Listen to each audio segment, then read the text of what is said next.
Une autre question importante, probablement la plus importante, celle des commandes. Je pense que tu as quelque chose à dire à ce sujet parce que tu étais absent au bureau ce matin.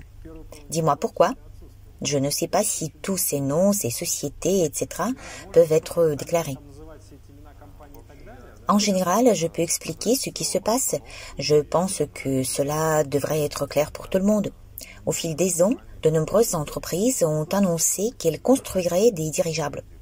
Elles les ont effectivement construits, par exemple Avgo en Russie, qui a déclaré ses plans grandioses. Plusieurs entreprises en ont beaucoup parlé. Les modèles économiques ont été créés et non seulement les concepteurs de dirigeables, mais les techniciens et les économistes comprennent parfaitement tous les avantages des dirigeables et leur application dans les affaires. Je dirais que le marché est déjà réchauffé.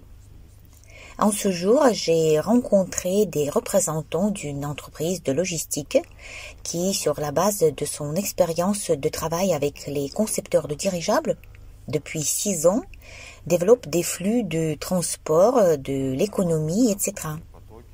Et les dirigeables de différentes dimensions sont très attendus, à partir de charges maximales de 20 tonnes, peut-être même moins. Nous commençons maintenant une interaction active avec eux. Ils nous transmettent tout leur flux de marchandises, leurs itinéraires, leur économie, etc. Tu sais, nous avons déjà commencé à demander cette information à beaucoup d'entreprises. Nous étudions le marché, regardons les besoins qui existent, tous ceux dont les gens ont besoin. Et nous devons encore former un bureau d'études stable et puis continuer. Par conséquent, par petites étapes, nous formerons une équipe, mais pour le moment, nous regardons où les dirigeables sérieux seront utilisés à l'avenir et peut-être que quelque chose sera ajusté dans nos aéronefs, mais cela est peu probable car ces premières études étaient déjà détaillées. Tout récemment, de futurs clients nous ont demandé un dirigeable. Je leur ai dit d'attendre. Attendre combien de temps ? On ne peut pas attendre, il n'y a pas de temps. Je dis, eh bien, les délais du projet sont raisonnables, commençons à travailler ensemble. Vous n'aurez pas le temps de cligner des yeux et il y aurait déjà des dirigeables. En fait, ces gens étaient très impatients. C'est une entreprise sérieuse, une entreprise vraiment énorme. Je ne sais même pas, je ne dirai pas le nom. Ils ont les départements juridiques très sérieux, mais je ne vais pas donner de détails. L'essentiel étant que ce soit déjà au stade actuel. Le projet vient de commencer et nous ne restons pas immobiles. Nous n'attendons pas que le premier dirigeable apparaisse pour ensuite commencer à le montrer à quelqu'un, à essayer de le vendre. Nous négocions déjà avec des clients. Oui, bien sûr, ce sont les premières négociations. C'est comme pour comprendre ce qu'il faut faire, obtenir des savoirs traditionnels, obtenir une demande, négocier quelque chose. Mais selon moi, cela suggère clairement qu'avec les premières commandes, je l'espère vraiment, la société recevra le premier argent beaucoup plus rapidement que le financement lui-même ne se terminera. C'est en fait oui, et se fait renforcer par un tel intérêt aussi vif. Tout d'abord, je suis vraiment convaincu depuis mon expérience que le dirigeable est capable de se vendre. C'est comme si tout le monde travaillait avec un outil à main, un outil de menuisier par exemple, et puis on a trouvé un outil électrique qui est super et tout le monde veut l'avoir. Dans notre cas, même pour le petit dirigeable de 130 mètres cubes, il y a déjà des personnes intéressées par son application à des fins publicitaires ou pour réaliser des photographies aériennes ou pour de la surveillance. Il y a un grand intérêt du point de vue commercial.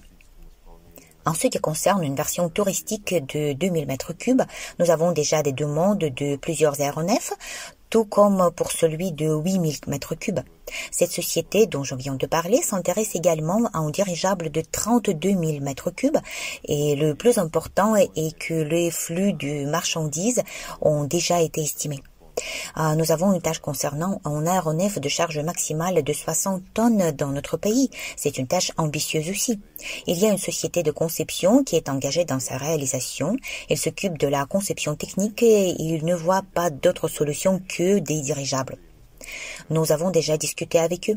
Ils disent qu'ils sont prêts à être nos clients. En général, les travaux doivent être effectués.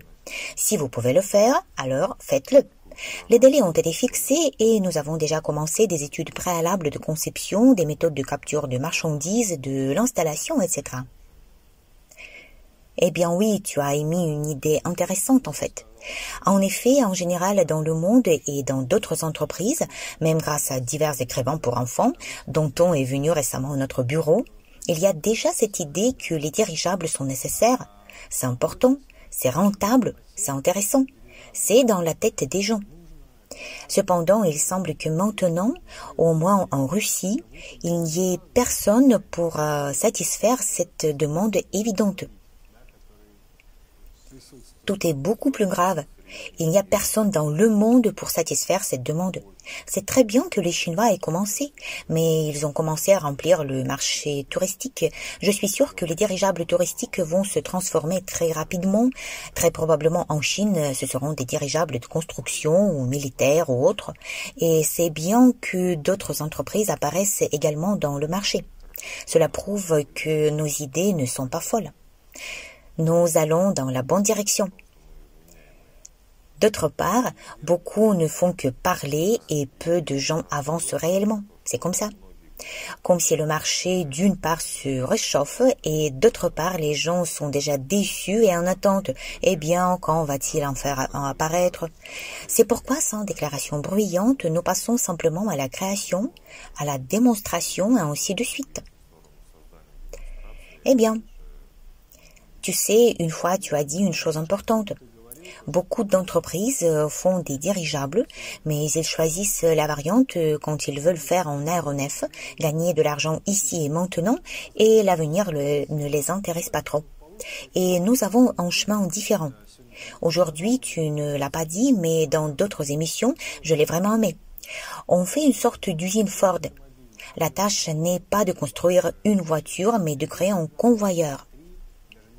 Là aussi, la tâche n'est pas de créer un dirigeable ou 2 ou 3 ou même 10, mais de faire une production en série, de sorte que nous pourrons produire n'importe quel nombre de dirigeables au meilleur coût et de la meilleure qualité pour répondre à cette demande. À mon avis, c'est une tâche très intéressante et ambitieuse. Oui, c'est réel, c'est une question d'approche. Avec un seul dirigeable, les gens veulent rembourser l'ensemble du processus. C'est une certaine approche. Cependant, comme par exemple avec la capitalisation du processus, vous pouvez ne pas faire trop attention à la rentabilité des appareils eux-mêmes. C'est une approche complètement différente. Et c'est avec cette approche que les entreprises grandissent. Le même Uber déficitaire que j'en ai déjà marre de le citer, mais ça coûte de l'argent fou. Et nous avons un modèle d'investissement et nous pouvons nous permettre d'amortir les prix, par exemple.